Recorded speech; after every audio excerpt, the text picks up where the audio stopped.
Pour ce second témoignage, nous avons Elsa qui est partie à Edmonton, au Canada.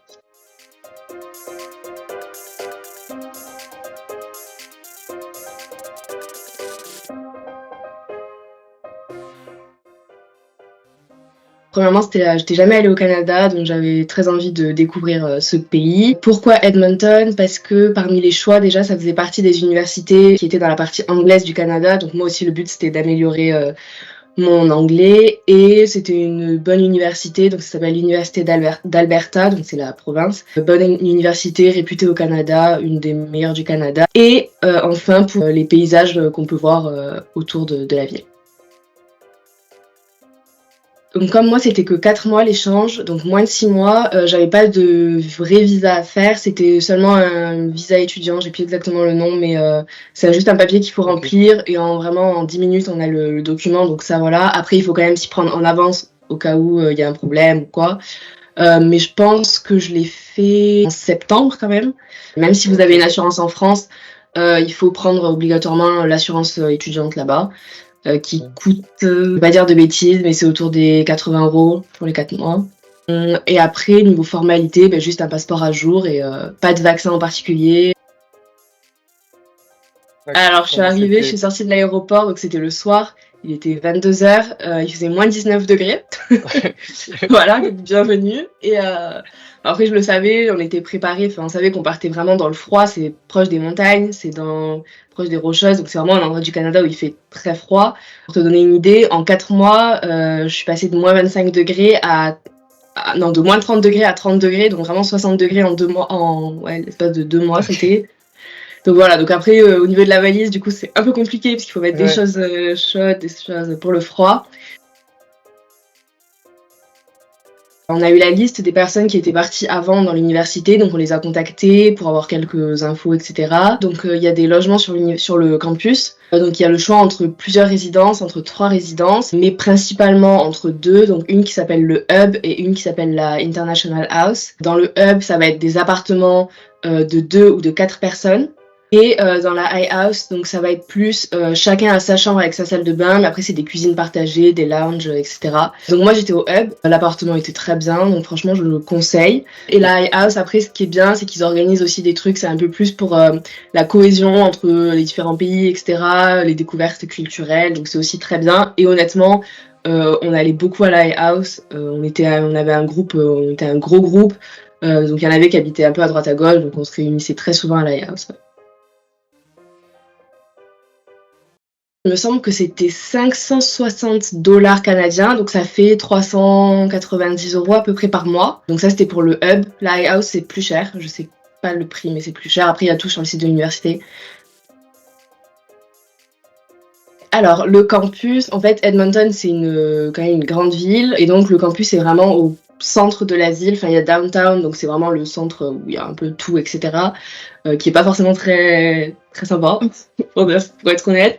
C'est très mort, c'est un peu une ville fantôme. Quand tu sortais à downtown, les seules personnes que tu voyais, malheureusement, c'était des gens, des crackheads, drogués, etc. Okay. Alors, tu te sens pas en insécurité parce qu'ils te parlent jamais, ils sont pas, voilà, mais c'est vrai que c'est pas une ville incroyable. Okay. Même niveau architecture, quand on est européen, qu'on est habitué à des belles architectures, après ça reste une ville d'Amérique du Nord, quoi, c'est, voilà. Et il y a donc le campus qui, franchement, est, je pense, une des activités principales de la ville, qui est immense. Il y a 40 000 étudiants. Donc c'est vraiment une ville dans une ville. Il y a tout, il y a un bar dans l'université, il y a des restaurants. C'est le campus à l'américaine. Vraiment le vrai campus à l'américaine, les trucs, les complexes, les infrastructures sportives, etc. C'est vraiment énorme. C'était plus des bars qui faisaient boîte de nuit et en fait tout ferme à 2h du matin. Et donc on allait très souvent sur White Avenue dans un bar qui s'appelait Beer Cave. Il y a aussi un pub irlandais à côté qui s'appelait Auburn's. Il y a The Pint, c'est pareil, un bar, voilà. Et Greta, c'était les 3 principaux où on allait. Il y a un parc national qui s'appelle le Elk National Park, il me semble, où on peut voir des bisons, on a fait des randos, donc on a vu des bisons, etc. Donc ça, c'est très sympa. En fait, avec l'université, on avait des réductions chez un partenaire qui louait des voitures. C'était vraiment pas cher. Franchement, pour 4 jours, on pouvait payer 25 € par personne pour la location. On a loué des voitures donc pour aller à Elk. On est aussi allé dans les montagnes rocheuses. On est allé donc à Jasper. Et donc on a fait du ski, on a fait des randonnées. C'est vraiment magnifique. On est allé à Banff aussi. Pareil, beaucoup de randonnées, de la nature, des cascades. Donc au début, en janvier, on a eu une semaine avec plein d'activités. Donc on a fait d'abord une première rencontre parce qu'on était énormément d'internationaux, je crois qu'on était une centaine. Et donc on a fait des activités, donc il faisait froid, donc c'était luge, raquettes, voilà, ça c'était pendant une journée. Après on a eu une initiation au curling. Bon, j'étais pas très douée, mais initiation au curling. On est allé voir des matchs de hockey sur glace. Après on a eu des choses plus formelles, donc visite du campus, explication des différentes choses à savoir, à faire, etc. Donc il y a les bus, il y en a tout le temps. En fait, moi je sortais du hub et j'avais juste en bas la station de bus. Il y en a vraiment tout le temps. Pour aller sur White Avenue, il y a 3 bus différents qui passent vraiment. Enfin, tu sors, t'es sûr d'avoir un bus. Donc ça, j'ai trouvé ça très bien. Et après, il y avait aussi un métro, donc le LRT, le métro pour aller un petit peu plus loin, mais très bien aussi, qui passe très souvent. La nuit, d'ailleurs, il y en a toute la nuit. Les bus aussi, il y en a toute la nuit. On a dû acheter une carte, c'est obligatoire, une carte de transport, mais il me semble que pour les 4 mois, c'était 150 $ canadiens, ça fait un peu moins de 100 €. Ouais, ça fait 100 € à peu près. Je trouvais ça quand même très différent de la France au niveau de l'enseignement. Premièrement, au niveau des professeurs et des élèves. Premier cours, le professeur qui se présente, mais qui dit pas seulement « je m'appelle un tel, j'ai fait telles études et je vais vous apprendre ça ».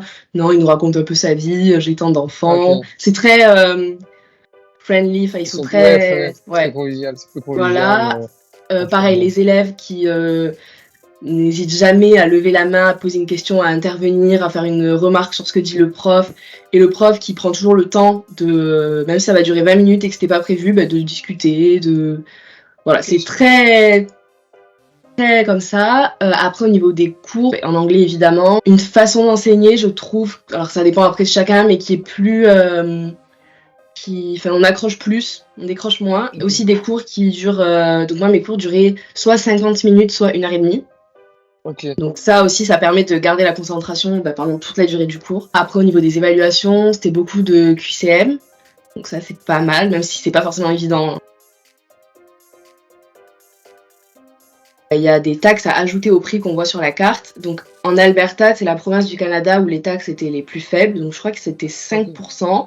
Et aussi, les tips. Dans la culture, c'est comme ça. Les serveurs sont rémunérés en grande partie grâce aux tips. Je pense 10-15% de tips. Tout ce qui est logement, assurance, transport, on a dû payer tout au début, d'un coup. Donc après, par mois, c'était uniquement mes courses et mes loisirs. Donc on va dire que par semaine, on en avait à peu près pour 40 € chacune. Après, les activités, ça dépend si on sort, si on va au restaurant. Les restaurants, c'est à peu près les mêmes prix quand on convertit. Même un peu moins cher, je pense, parfois. J'avais pris une carte Revolut qui est gratuite.